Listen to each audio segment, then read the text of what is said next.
Vamos a estudiar la radiación de cuerpo negro. Para esto vamos a plantear el problema. Primero vamos a encontrar cómo la distribución de Planck, o sea, cómo calcular el valor medio de fotones que está en en un cierto intervalo de energías.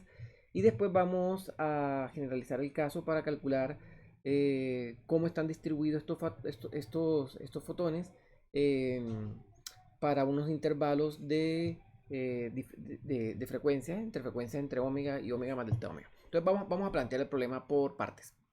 Primero el planteamiento general y miramos cómo sería el experimento.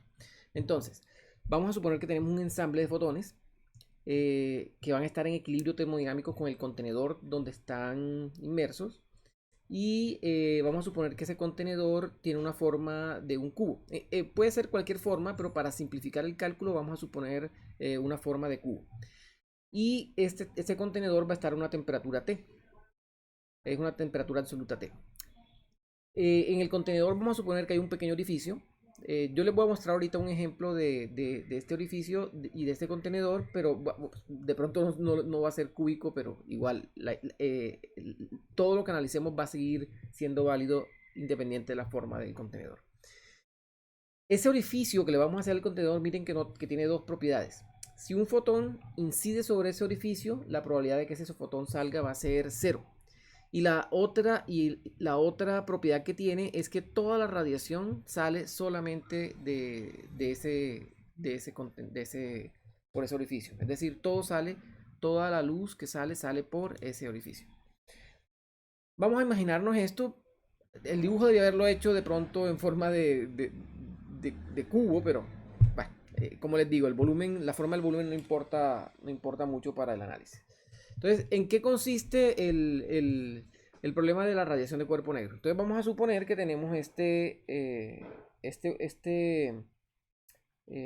esfera, la cual la tenemos a una cierta temperatura absoluta T, y todo lo que está dentro va a estar en equilibrio termodinámico, es decir, va a estar a esa temperatura, y abrimos un pequeño orificio por el cual permitimos que salgan fotones. Cuando nosotros analizamos el contenido de la luz que sale del orificio, de hecho, estrictamente hablando, el cuerpo negro en este caso sería el orificio. Si nosotros vamos a analizar la luz que sale por el orificio, nosotros vamos a mirar cómo se distribuyen las intensidades para diferentes longitudes de onda. Para hacer esto lo pasamos por un ente dispersor que nos permita descomponer esta luz que sale, que tiene muchas componentes, en las diferentes longitudes de onda. Por ejemplo, si usamos un prisma, si esto está en luz visible, entonces vamos a observar esto. Si estamos fuera de rango visible, pues tendríamos que usar una rejilla de difracción que nos permita dispersar la luz en ese rango de longitudes de onda. Cuando nosotros colocamos un detector y ese detector va a tener un cierto ancho, nosotros vamos a detectar la intensidad medida en el detector. Si para cada intensidad, es decir, si nosotros llegamos y colocamos el detector y lo vamos corriendo para poder con esto observar todas las construcciones de las diferentes longitudes de onda y vamos haciendo la gráfica. Cuando está aquí en rojo lo colocamos en la longitud de onda que corresponde, si lo colocamos en naranjado en la que corresponde y hacemos la gráfica, nosotros vamos a observar esto. La densidad de potencia espectral, que sería la intensidad medida por el detector por el diferencial de longitud de onda eh, por el área del sensor, esa intensidad que vamos a registrar por longitud de onda por área del sensor nos va a dar una gráfica de esta forma que se conoce como densidad de potencia espectral. Algo muy importante acá es que si nosotros hacemos una integral bajo la curva, eso es equivalente a que nosotros sumemos las contribuciones de este detector en todas las longitudes de onda.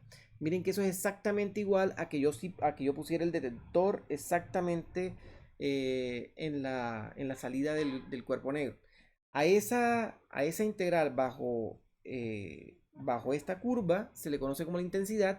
Y miren que al colocar el detector exactamente en el orificio y permitimos que toda la luz ingrese al detector, estaríamos midiendo toda la intensidad emitida, es decir, la energía por unidad de área por unidad de tiempo.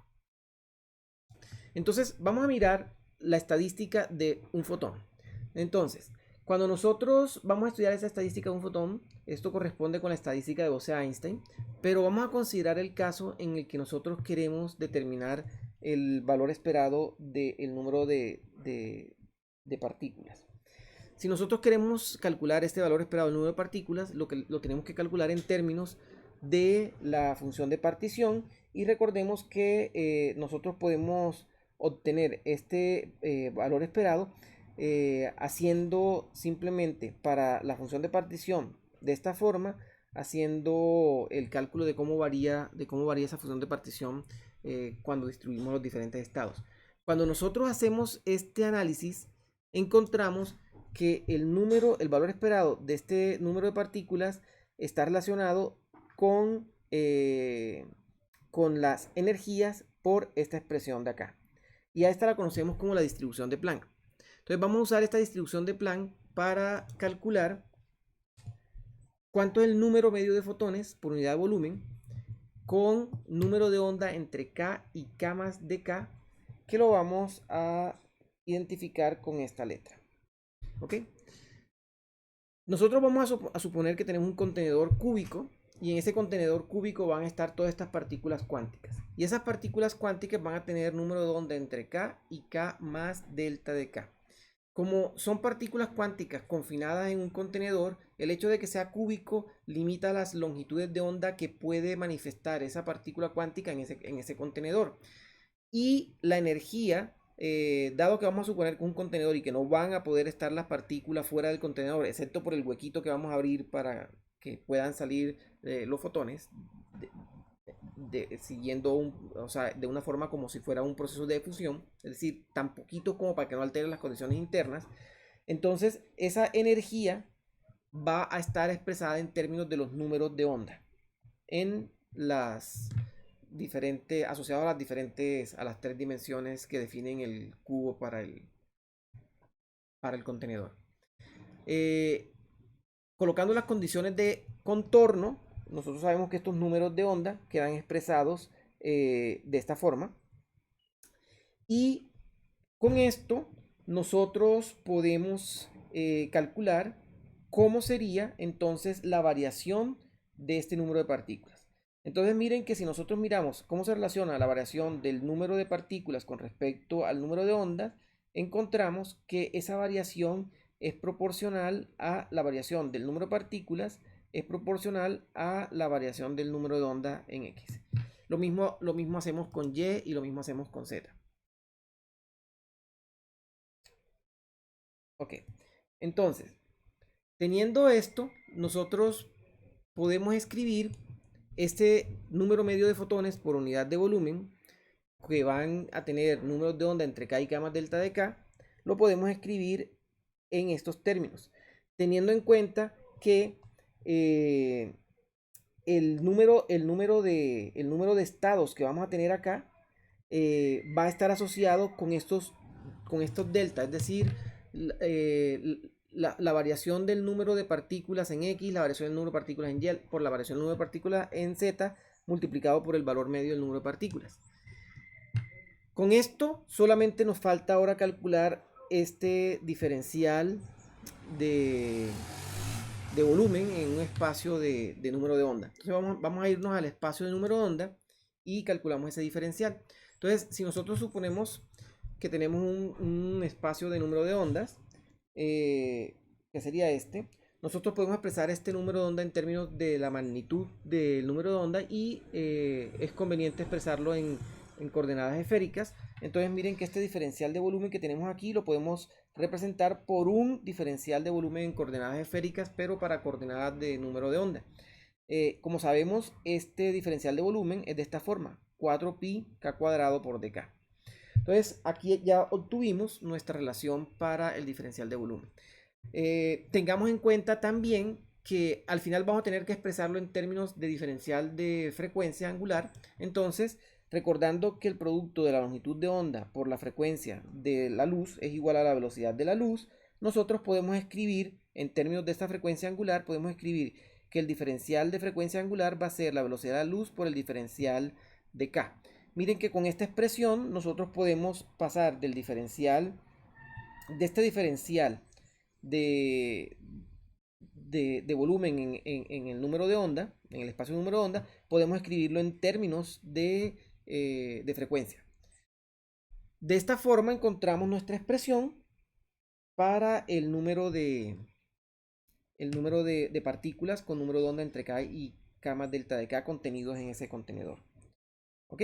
Entonces miren, ya colocando esto en limpio, nosotros podemos definir la cantidad U, que va a ser el valor medio de ese, de esa, de los fotones que se encuentran con números, con frecuencias entre omega y omega más delta de omega. Esto lo podemos escribir en términos de este número de partículas que habíamos calculado, usando la relación anterior, ¿no? La que nos relaciona el diferencial de volumen en el espacio de número de onda con el diferencial con la frecuencia angular.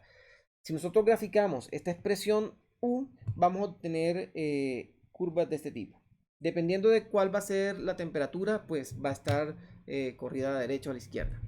Y a esto lo conocemos como la distribución de Planck para que describe perfectamente la radiación de cuerpo negro. Entonces, cuando describimos la radiación de cuerpo negro de esta forma, nosotros logramos resolver el enigma que había a principios del siglo pasado respecto a cómo se puede interpretar que para longitudes de onda muy pequeña la emisión de fotones o de luz es poco probable.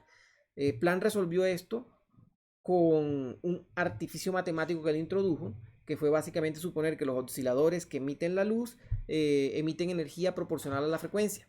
Einstein interpretó esa relación que obtuvo Planck como una de las características propias de la luz y lo llamó un cuanto de energía. Entonces la luz emite por cuantos de energía, en palabras de Einstein, hoy los conocemos como fotones, y estos fotones tienen una energía que es, cuando los fotones son libres, tienen una energía que es proporcional a la frecuencia asociada a los mismos.